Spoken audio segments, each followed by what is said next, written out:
Hey guys, it's Todd with Project 9. Welcome to Personal Development Hacks. We help people get off of autopilot on life, do what truly inspires you, and start living your best life. So we've got a very dynamic special guest today, so I'll go ahead and bring her in. Hi, Danielle. Hello. So happy to be here, Todd. Thanks How for are you? having me. Yeah, of course. How are you? I'm doing wonderful. Excellent, excellent. So for the audience out there that doesn't know you, doesn't know what you're about, why don't you just go ahead and introduce yourself and let us know. Amazing. So whenever I introduce myself, I feel like I change it up every single time because it's like the question of, it's like an existential crisis. It's like, who am I? But for this purposes of this podcast, I am actually an Olympian. I am an author. I'm a speaker. I'm a coach. I have my own podcast. I run retreats and I work with women and humans around the world that are really wanting to elevate their self-worth and their mindset to live a life that lights them up, basically. And that what I do now is really has been birthed through my own experience, my own crazy, what I say, quantum leap to the Olympic Games in 2016. That's awesome. So congrats. This is by far the first Olympian that I've ever had on. So why don't you just spend a couple minutes and tell us like what sport and kind of which Olympics and stuff like that. And because I know that the last time we talked, you retired at 28 or something like that. So that's your past life, but yeah. Just share a little bit about that experience and what you did. Yeah, so I had the opportunity and the honor to compete for Australia in the 2016 Olympics as a synchronized swimmer in both the tech and the free event. And so usually people go, okay, well, you don't sound Australian.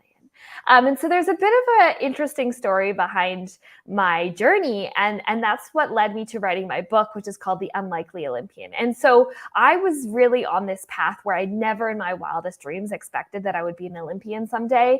I got into the sport of synchronized swimming, which is now has been renamed to artistic swimming, if you're looking for it at the next Olympics. And I was the girl that loved it. I was like, great team player, great attitude, but like never the MVP, never the most talented, and never the most likely to. And so I stayed involved in my sport because I loved it, but I kind of knew, everyone knew I wasn't going anywhere. Or so I thought. And so at 18 years old, after I finished grade 12, I decided that, that was the end of the line. There was nowhere else for me to go. I would have never in my wildest dreams made the national team in Canada, where I was born and raised. And I truly thought that was the end of the line for me. Little did I know that, the universe had something else in store. And I quote unquote retired at 18 in 2010. And over the next few years, what I did is I stayed involved in the sport. I kind of did it recreationally, just like if you'd play like a beer league of baseball in the summer, kind of just for fun because it excited me. And I was going to university at the time. And I remember just before I had a very big incident that changed the trajectory of my life, I remember journaling one day that I just really didn't feel excited with life. And I really didn't feel like I was on the right path. At the time, I was kind of forced into, not forced, but you just like, you go to high school and then you go to university and then you get a job. And I was always kind of the person that questioned that. But I followed the path and I just felt like I wasn't living the life that I was meant to live. Little did I know, 1 month later, which was in 2013 in October, almost 10 years ago now, what happened was I was training one day with my teammates, again, just for fun, but we were doing something in synchronized swimming, which is called highlights. And highlights is where we build basically human pyramids underwater. We all egg beat her up to the surface and someone jumps off the top, does a flip, and lands in the water. Sorry, I just have a cough. Anyways, what happened on this particular day is that my teammate went up, she slipped, and she landed on my head. And this is an American football. We don't have any helmets. We have no protection. And imagine a human being falling on your head, right? And so I kind of got out of the water and I was like, I'm fine. But when I was driving home that evening, I started to feel really nauseous and really sick. And I was trying to study for my midterm the next day and I couldn't read the words on the paper. And I ended up being diagnosed with a concussion, which is what most people are surprised is actually a common injury in synchronized swimming. That led me into this moment of really spiraling. And, I think we all have moments of adversity in our life, Todd, where we question why things have happened to us. Like, what does it mean? And little did I know, it was kind of a moment for me to lay down, rest, and really think about what I wanted to do with my life, because my life was about to take a major fork in the road, which led me to 1 month later, over my 21st birthday, not what I expected it to be. I was talking on the phone with a friend of mine, and she was a past teammate. And she, at the time when we were talking on the phone, gets a little bing on Facebook Messenger. And the person that messages her is the assistant national team coach of the Australian synchronized swimming team. Our sport is quite small. It's a bit of a small world. This coach knew her through the grapevine and reached out to her and says, hey, is there any chance you'd want to come try out for the Australian team? We're trying to build up the team again. This is 2013 after the 2012 Olympics, and we're looking for more athletes around the world. And so being a friend, I was like cheering her on. I was like, you go, this is amazing. And because her father was Aussie, so she had citizenship. And after about 15 minutes, she turns around, she looks at me, and she's like, Danielle, you could do this too. And she was always better than me. She was always a good athlete. And I was kind of like the girl that was just like participating, right? And I said, no way. Like, are you crazy? Like, there's literally no way. But then I started to think about it. I started to think about the fact that this really wasn't going to be an opportunity that would ever come around again. And I was starting to think about what was actually holding me back. I was afraid of what people were going to think of me. I was afraid of failure. I was afraid that it was so audacious that it almost seemed impossible. There seemed like a laundry list of things stacked up against me, and it just seemed like there was no way. But what I realized I was more afraid of was always wondering what if. Always wondering who I could have been if I was brave enough. And I never wanted to look back on my life and have one of those moments, in my old age where I said, oh, I just wish that I went for it. And so that little spark, that little thought changed the trajectory of my life. And it gave me the courage in the small moments to make a crazy decision, to work on recovering from my concussion, to book a flight to Australia, to move to Perth, to try out for the national team, and to work on my mindset and my self-worth and my self-belief to get me on the Olympic team. And that's kind of the start of my journey. And that's really why I call myself the unlikely Olympian as well. Yeah, it's an amazing story. And before we start like an international incident, your parents are Australian, correct? Yes, my parents are Australian. They immigrated to Canada in 1970s. They've been in Canada for a long time. So in Australia and Canada, you can have dual citizenship. And it's actually quite common. A lot of athletes, I think people don't realize this as much, but a lot of athletes kind of jump countries depending on citizenship to compete for a country where they might have an eligibility that is a little bit easier to get to Olympic Games. So we see it a lot in different sports around the world, where maybe a parent or a grandparent will have citizenship and then they'll go and compete for that country at the Olympic Games. Yeah, it's always confusing that Australia has like an actual good alpine skiing team. Yeah.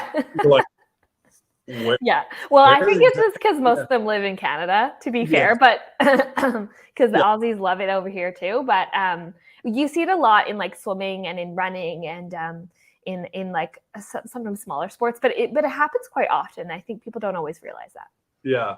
Well, and with your story, obviously, I mean, let's unpack a little bit of that, because the first thing was like, talk about how like you overcame the adversity of kind of where you were, and then obviously that little spark kind of got you going again, but obviously you were facing an uphill battle. But how did you kind of walk us through like how you thought about it and what steps you took, if anything specific, or mindset that allowed you to be like, nah, I'm doing this? There was a few things in it, to be honest. And I think the issue that most people get themselves into is they try and overthink the 25-step plan. And really all that you need to do is figure out the next step. And because, if I think about it now, if I had to actually go through and now in hindsight, I looked at everything that I had to do to get myself to Australia, to move there, to like officially get my Australian passport. Like there was a lot of things, but all I focused on was the next step. And I think that that's what people forget, because they think that they need this perfect 25-step plan. And all I was focusing was on the next step. I was like, okay, how do I get for more information about this? What is the next steps? How do I need to get on the team? I had conversations with people. I figured out is this just a crazy dream, or is this actually tangibly possible? Will they accept me? And so I worked out all those finite details just one step at a time. And also as well, one of the things that was really crippling for me was really worrying about what people are going to think of me, because I was, like I said, I was never the best, and I was also never the most confident. And so I was terrified that people were going to say, like, who do you think that you are? You know, who dare do you think that you are to go after this thing? Like, are you crazy? Are you silly? Like, I didn't want to be that person that was the butt of a joke. Right. And that terrified me. But at the same time, I realized that I'm not living my life for their opinion. Right. I'm living my life for myself. And I think too many people live their life for other people's opinions, and then they end up living a life that doesn't align with them. Right. It's outside of their core values. And that brings up the second point I was going to make is like, after you, because it's important, like if you're setting goals, and you should be setting huge goals, and then your goals get broken into your how, which is the step-by-step process as to how you're going to achieve it. And, you know, you're not going to just go from 0 to Olympian, you know, in the snap of a finger. But if you're getting 1% better just each and every day, that's progress. And like, that's that realization that you're coming to, because, you know, is this a dream? And then you started one step at a time, and you started to realize and gain confidence in this, because this is going to happen. And you also had to deal with, like everyone calls it, imposter syndrome, right? Yeah. Like, you know, are they going to accept me? What are they going to think? You know, just all these things. And I think it happens to everybody, that anytime you're starting something new, it is going to be something you're going to face. Is like, you write a book. Well, I'm an unknown. It's my first book. Who's going to buy this? Will they like it? But when you get back to it, and if you focus on the fact that you're not doing this for them, you're doing it for yourself, then that clears up your imposter syndrome, because in the end, you realize, I did this for me. So if you like it, that's great. If you don't like it, that's great. It has no impact on me as a person, how I feel about myself, or, you know, the fact that I did it. And, you know, I got to there. And then the last part of that was the what if. And that's something I think that everyone faces, is it's fear of failure. It's just fear in general of doing something new, doing something big. And, you know, I've talked about it before, but it's like you're faced with two choices. There's the fear of failure, where you're like, well, what if I try and I don't make it? What if, you know, I do, but it crashes, and it's, you know, just hugely. And what are my friends going to think? And, you know, all this stuff, and I'll be back. But what you have to think, and this is like what you talked about with your mindset, is don't think about what could happen if you do it and don't succeed. What if you do it and it works? And what does that's what you set out for, and how your life improves and opens up. Because if you get faced with this, or you're trying something new, it doesn't matter what it is, if you let that fear of failure just basically talk you out of doing it, you're going right back to the life that you said I didn't want to have in the first place. And it's probably going to start to get worse before it ever gets better, because now you're dealing with the what if. Well, I had the opportunity, and it's all this past tense stuff, and you're grading yourself harshly at that point, right? And I think people, they think in their minds as like, oh, this is the hard route and this is the easy route, or like, this is the hard route and this is the grass is greener, or whatever. But what helps me is like realizing that honestly, you have a choice between hard or hard, and it's just what type of hard do you want to live? Because whichever path that you choose is going to have a certain level of hards, right? The path of me, like with my fork in the road, the path of me going to Australia, literally getting out of student loan and credit, dropping out of university, like that's hard, right? But also the path of staying in the where I am, being unsatisfied, being unmotivated, not knowing what I actually want to do, and always wondering if that's hard as well. And so one of the things that I like to say is like, which hard would you rather live with? because that's a much more powerful way of going about it. Because people think, oh, I choose this big leap, I choose this hard road, or I just choose the same path that I'm on. It's like, no, the same path that you're on is also going to have its level of hards. And us being able to have the mindset and the capacity to understand that adversity is a guaranteed in life, and our ability to learn how to move through those adversity is going to be a direct relation to our level of success and acceleration is huge. So it's not between hard and easy, it's between hard and hard. What hard do you want to live with? Right. Yeah. And that's a great way of putting it. It's, if you make the choice that I'm going to choose the hard path and I'm going to actually want to level up my life, yeah, you're facing challenges, and it's not going to be easy. But look at where your end result's going to be, right?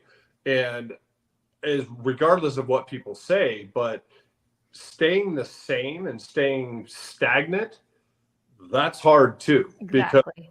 Because especially as, if you're in your 20s or whatever, and you've kind of already resigned yourself to that, then it's like, oh, I'm in my 20s, I'm having fun. But as you get into your 30s, 40s, 50s, you start looking back and you're like, what have I been doing? Like, I had all this opportunity and I chose the harder path now, which was actually a choice to stay the same instead of at least trying to, it's part testing yourself, but it's part seeing what you can accomplish inside of yourself. So that's a great way of saying it. It's not hard and easy. It is hard and hard. And I think a lot of times to stay put is actually the harder path, because this world is full of opportunities. I don't care what year it is, or what's going on in the world. It's like opportunities are everywhere. Exactly. The most successful people in the world, one thing that they almost always have in common is they are contradictory, meaning when the market is selling, they're buying. If the market is, or the industry they're in is starting to shrink, they're looking to expand. So they have that contradiction in them to take advantage of those opportunities when they present themselves, because you never hear about Warren Buffett saying, yeah, buy high and then sell when it's a little bit higher. He looks for the opportunities when other people are getting out. That's when he's getting in. And they don't call him an oracle for just no reason whatsoever, right? And it really is like, we have to remember that there's opportunities, exactly like you said, everywhere all the time. But so often we don't feel like we're worthy of those opportunities. We're afraid of the outcome. We're afraid of the risk. We're afraid of the failure. So we don't take them. Because one of the things that I sat with for quite a few years that was hard for myself was like, yeah, I did. There was a little bit of, I got an opportunity, right? The things lined up. I had Australian citizenship. I was a synchronized swimmer. I had the connection to hear about this. And so those things lined up. But at the same time, those things lined up, but then I did the work. Right. And all of us have opportunities in our life, but sometimes we don't see them and sometimes we don't take them. And that's what's so important for us to remember, because we can say, oh, well, it's easy for you, at literally anything in life, anyone's opportunity, but we can also create those opportunities for ourselves by having the attitude, by having the ability to grow, by having the personal development tools to be able to take those opportunities when they come, and run with them so that we do succeed. Yeah. And sometimes it's as simple as just paying attention. Yeah. I think in America, we've kind of transitioned into this heads down society versus heads up, whereas heads up, you're out and you're looking for opportunities, and you see your surroundings, and you're just present in that moment. And I tell people all the time, like, your opportunity is not on the concrete at your feet. It's around you. But if you're looking at your feet, you're never going to see it. It's going to blow past you. And that's where, you get a lot of people get into like, well, this is easy for you. And it's like, no, it's really not. Like, you create your own opportunities by being present, by paying attention. And obviously, I'm not going to join a synchronized swimming team, but, you know, but, you had that and the other things lined up with that. And then you were there to put the work in and take advantage of it, where someone else who, to your own words, might have had more talent, but that opportunity came up and they didn't seize it. Yeah. And, they might be, in their 40s like me and be looking back right now going, I had the shot and I didn't take it. Yeah. So there's a lot to be said for just like paying attention, really. So let's talk a little bit about kind of where you're at now. And with, obviously you got the book, which I will go and get. But let's talk about your coaching, like kind of what you focus on, or kind of what's that entail for you? Yeah. So on my journey to the Olympics, I kind of made this vow with the universe, with myself, that I was like, if I'm able to pull this off, before I knew that I could, and I did pull it off, I said to myself, I want to share my story. I want to share my message. I want to share my learnings. Because if I, can go from where I was at, struggling with my self-worth as a teenager, struggling with my self-belief, not wanting to be on this planet, not feeling confident in myself, not thinking I would ever make anything of myself, to becoming an Olympian, like I still have moments where I have mind blown that is my life. And I have moments where I cry in gratitude because I am in awe that happened. If I can do that, we all have the capacity inside of us for greatness in whatever way that means for us. And so in 2019, I was actually trialing for the 2020 Olympic team. And I was really in this kind of battle in my soul of do I do another Olympics, or do I go down this path on which I am on now? And it took me a few years to figure out, because, I never expected to go to one Olympics, and then thinking about going to two just made me so excited. But at the same time, I also felt this real calling for something bigger. And being an athlete is amazing, and I'm so grateful for all the years that I had at that level. But it is also the most selfish thing that you can do, because you need to be selfish. Your whole life revolves around your sleeping, your eating, your well-being, your recovery, your mindset. Like, it is very selfish, because you are the prized possession. Like, your body, your mind, your soul, you need to go and compete for your country and at that level. And I got to a point where I just didn't want to be selfish anymore. And I really wanted a sense of contribution, because doing something for myself in my own life is great. It is amazing. But having a sense of contribution and knowing that you help someone else is the best feeling in the entire world. Right. And so that led me to deciding in 2019 to retire, to write my book, and to move into this path in the online world. And originally I was planning to do more speaking, because I love speaking, but pandemic hit, in 2020, and that forced me to be more online. But that was such a gift as well, because it, one of the things that I wanted to learn is like, okay, well, I know my life and my story, but I want to know what other people are struggling with. That's the barricade between where they are now and where they're wanting to get to. And so the pillars of the work that I do now is the stuff that I'm really passionate about and really I'm an expert in, is working on self-worth and working on mindset, because I truly believe that those two pillars make an incredible difference when we're going after something that we're wanting to achieve in our life. Yeah, that's very true. And that's like just the core, I think, of any successful coach in their program. I mean, you can say I'm a mindset coach or this or that, but it doesn't matter what you're coaching in. You need to get your clients to adopt a different mindset about whatever it is that you're coaching in, right?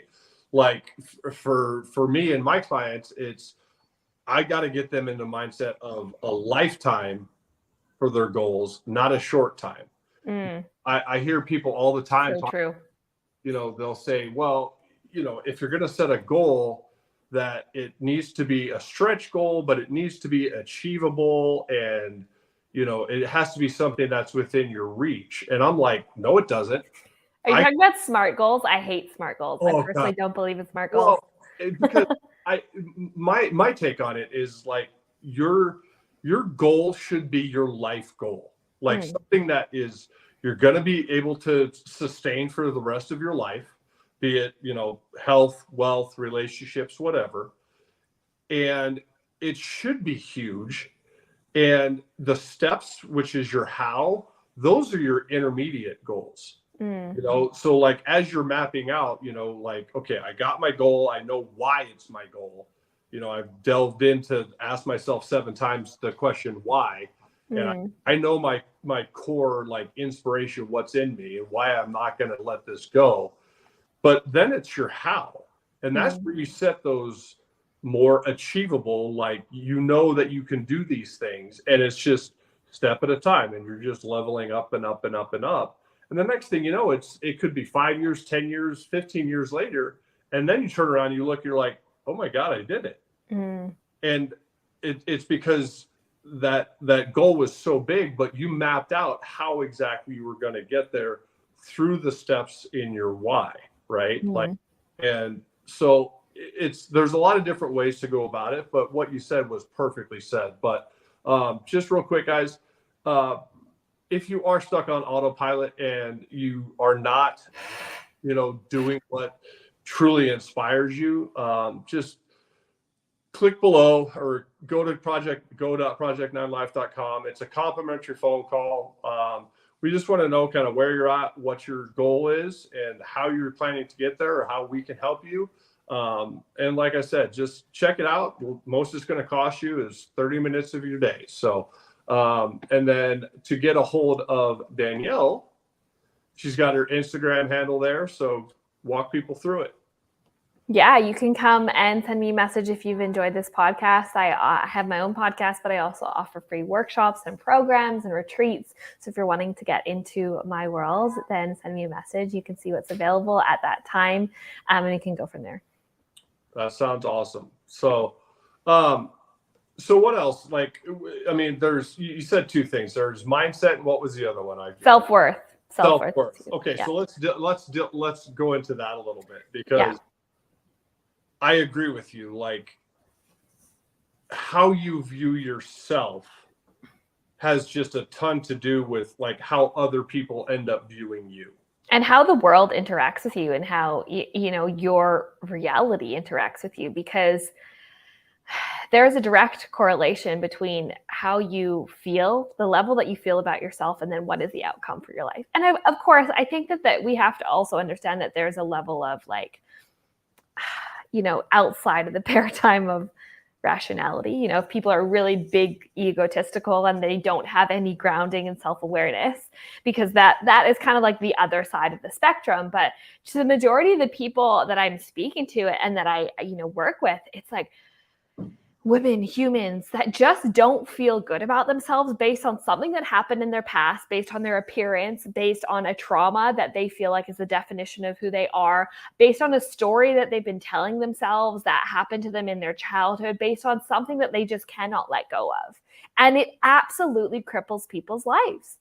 And, the reason that I believe I'm a mindset queen. I know how to talk about mindset. I'm an Olympian.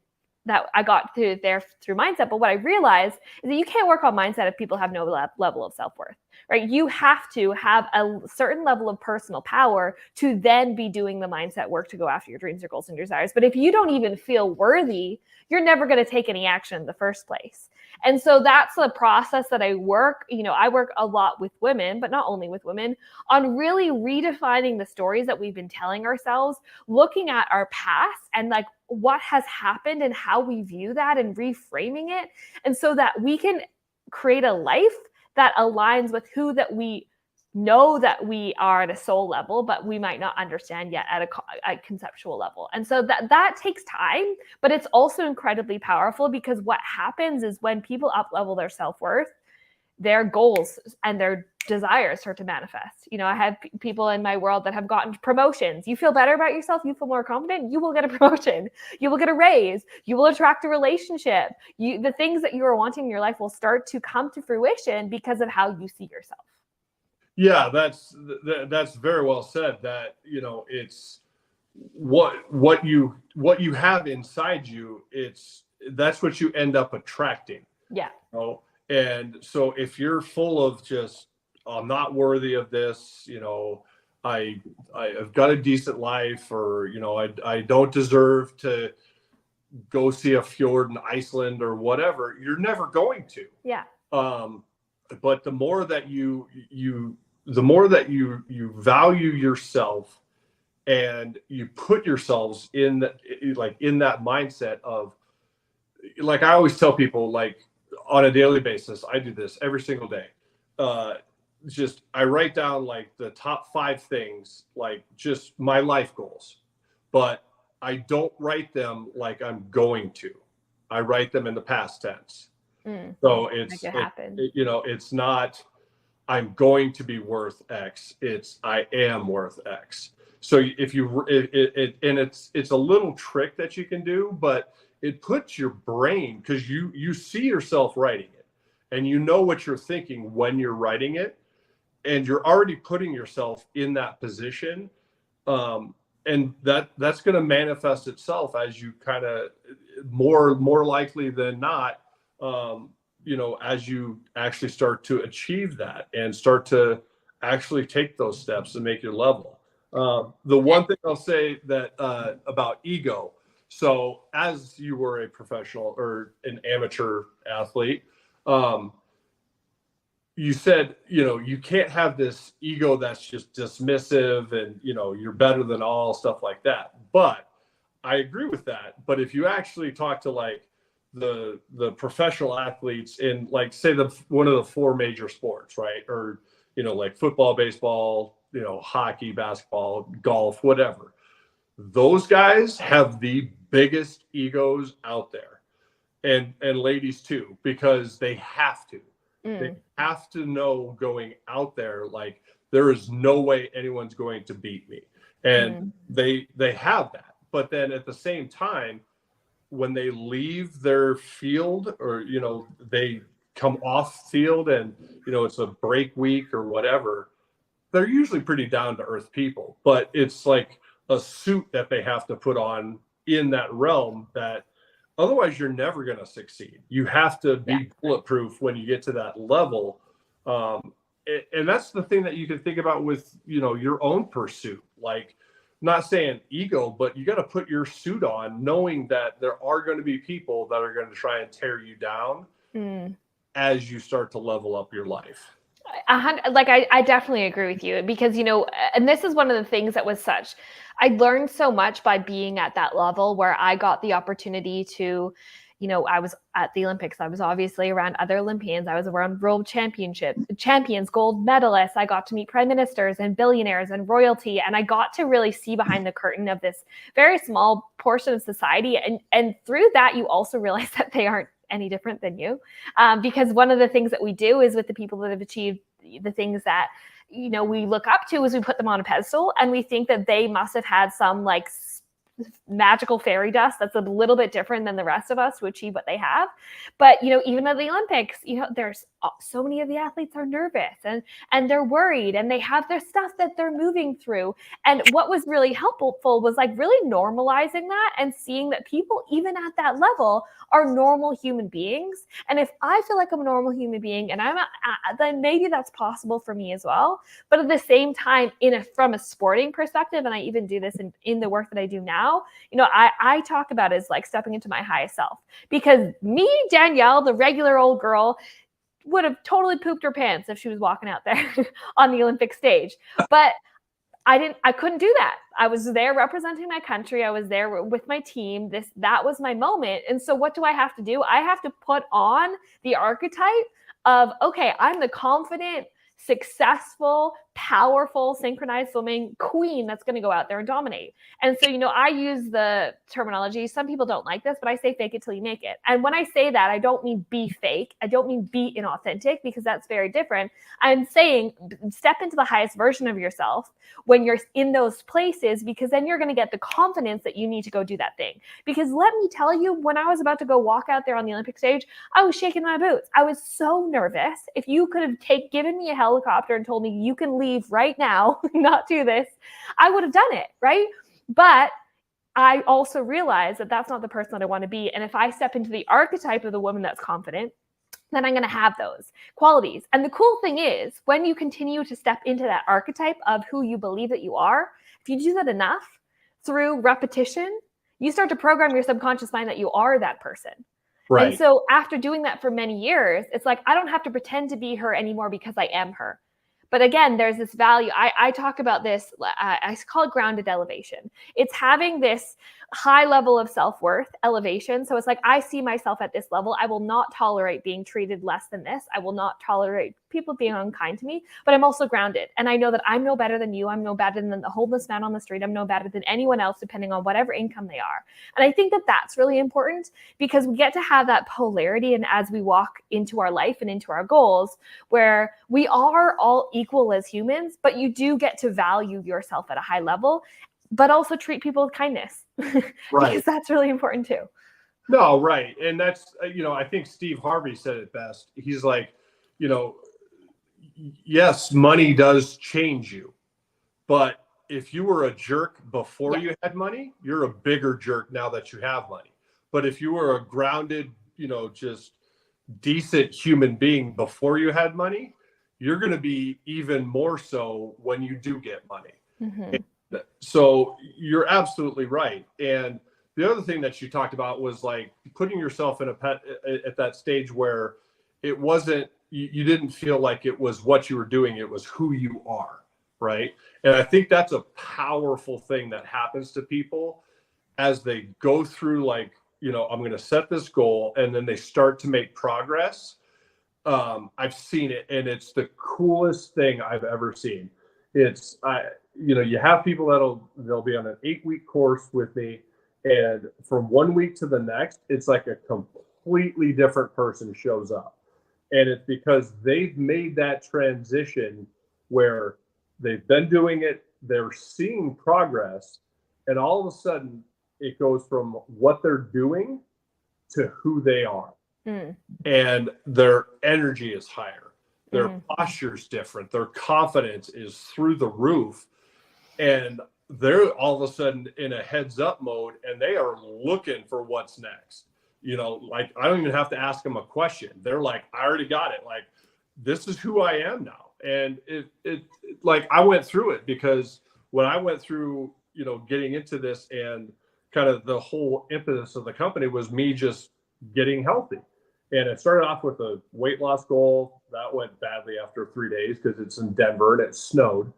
So, but I spent the time like thinking about like why, I did my own whys, and it boiled down to my kids. And so after about like 3 or 4 months of just like, all I was doing is I made small adjustments to my diet, and I walked every single day. Right. And for the first like 3-4 months, like, my parents were asking me, like, what are you doing? My brother and sister were like, hey, you're losing weight. What are you doing? Stuff like that. And then after that, about 4 months in, they stopped asking. They stopped asking like what I was doing, because they looked at it. When we go to family dinner, they looked at me, and it was just, this is Todd, not what are you doing to get to this. It was just, this is who I was now. And I continued it. Like, I still walk every day.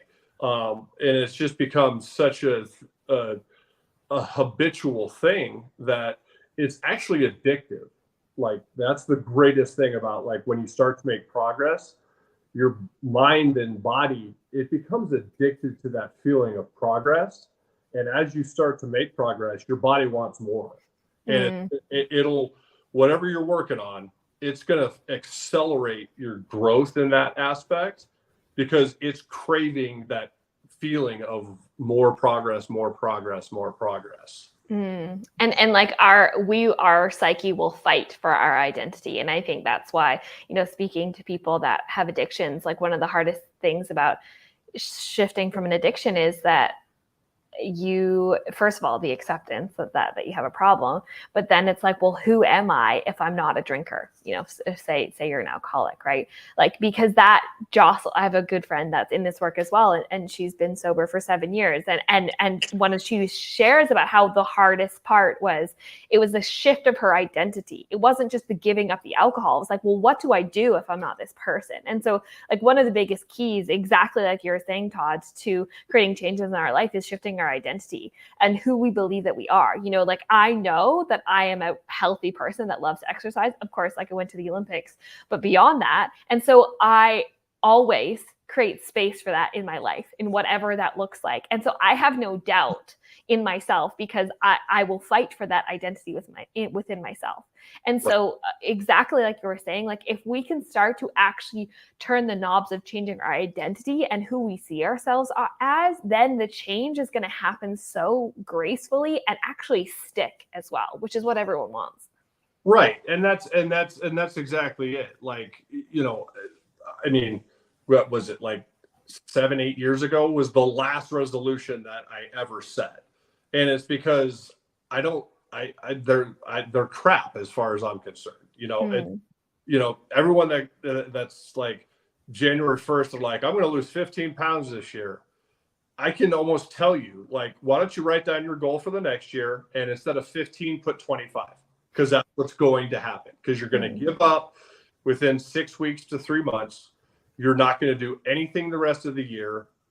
Time, gravity, your metabolism, it's going to add on some weight. So just go ahead and write it down, and then we'll just keep going from there. But it's having that mindset of long-term and redoing your identity and just remaking yourself. You never need permission to remodel yourself.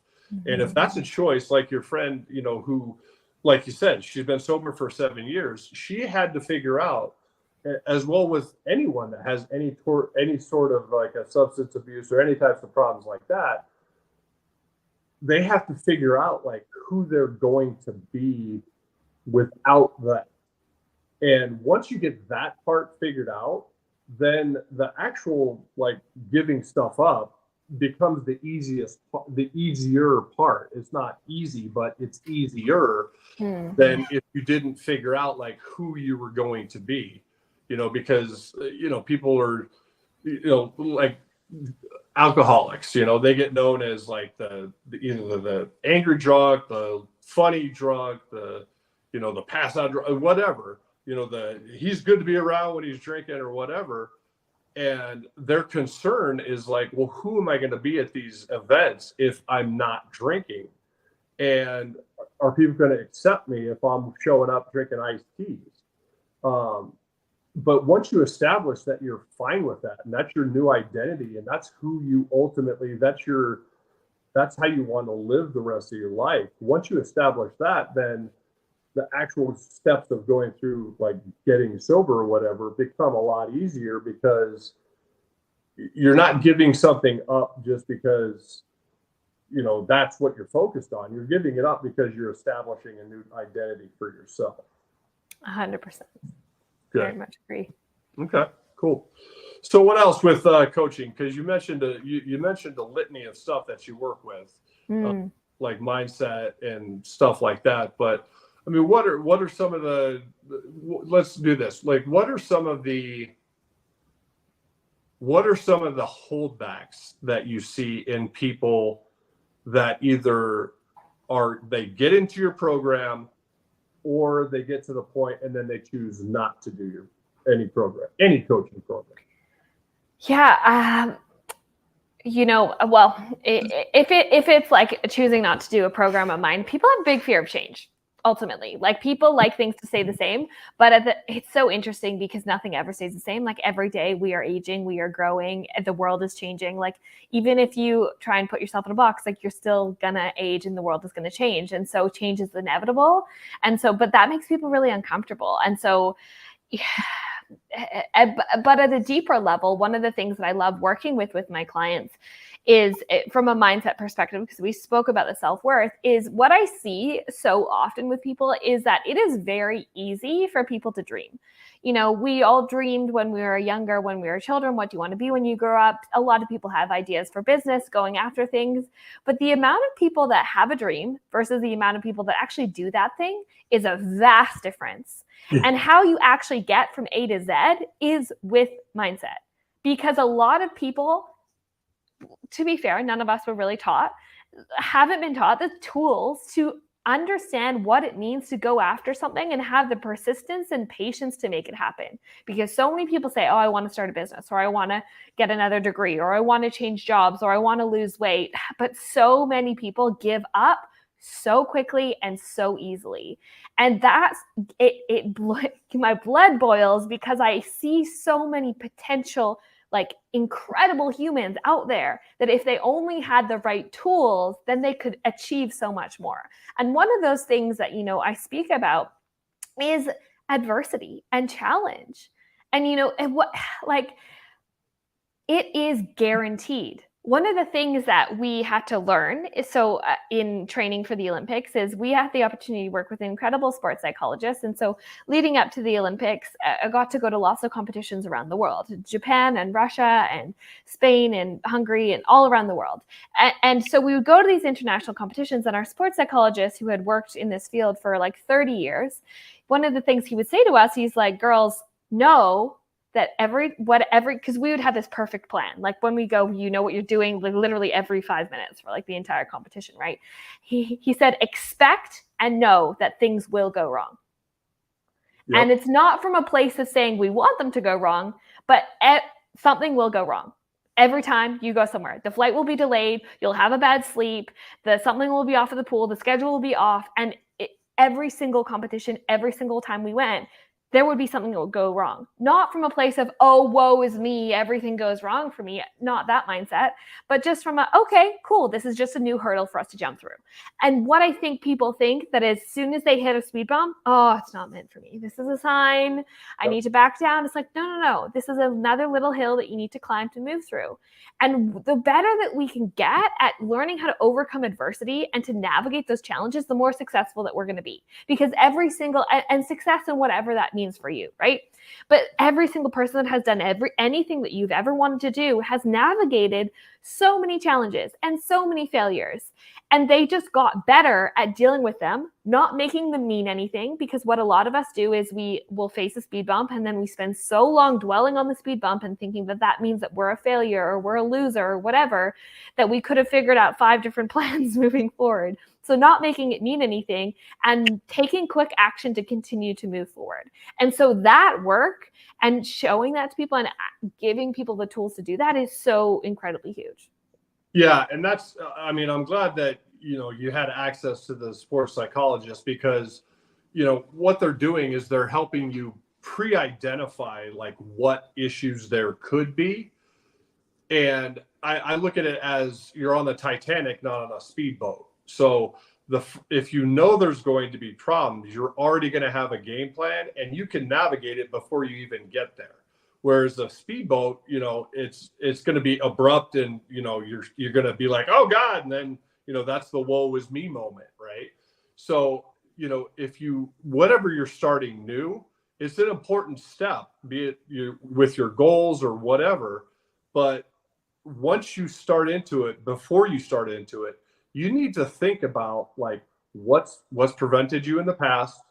What do you see preventing you? What obstacles do you foresee? If it's something brand new to you, like what can your think tank come up with? Like, this is stuff that I might encounter. Or if it's your second or third time, you can look at it and say, okay, I know I hit these obstacles, and this is ultimately where I stopped the time before, and come up with a game plan for it, and just expect. I mean, I know it's cliche to expect the unexpected, but it's true. Because, you know, as well orchestrated as a country's Olympic team can be, there's still stuff that's going to go wrong. And there's stuff too that like is just unfair. And I think so many people get like caught up in like, oh, it's not fair. Yes, it's not fair. You're right. It isn't fair. Like, so this one story, and this is like, this is so baffling. So one of the things that was a requirement, just like if you are in any sport, there's a requirement of like the size of the field, right? Or the size of the rink, or the size of, you know, the stadium or whatever, right? And so there's, in synchronized swimming, there's the depth of the pool. Like, to compete at a World Series, you have to have a certain level of depth of pool. And so we went to this one competition in Spain, on the Canary Islands, and the depth of the pool is supposed to be, at regulation depth, 3 meters, which is about almost 10 feet. But the depth of the pool at that place, I'm just trying to do it in, I'm trying to do it in feet. The depth of the pool at that pool was 1.8 meters, which is 5'9". I am 5'9". The thing is, the reason why the pool is that depth is because in synchronized swimming, if you touch the bottom, you get a penalty.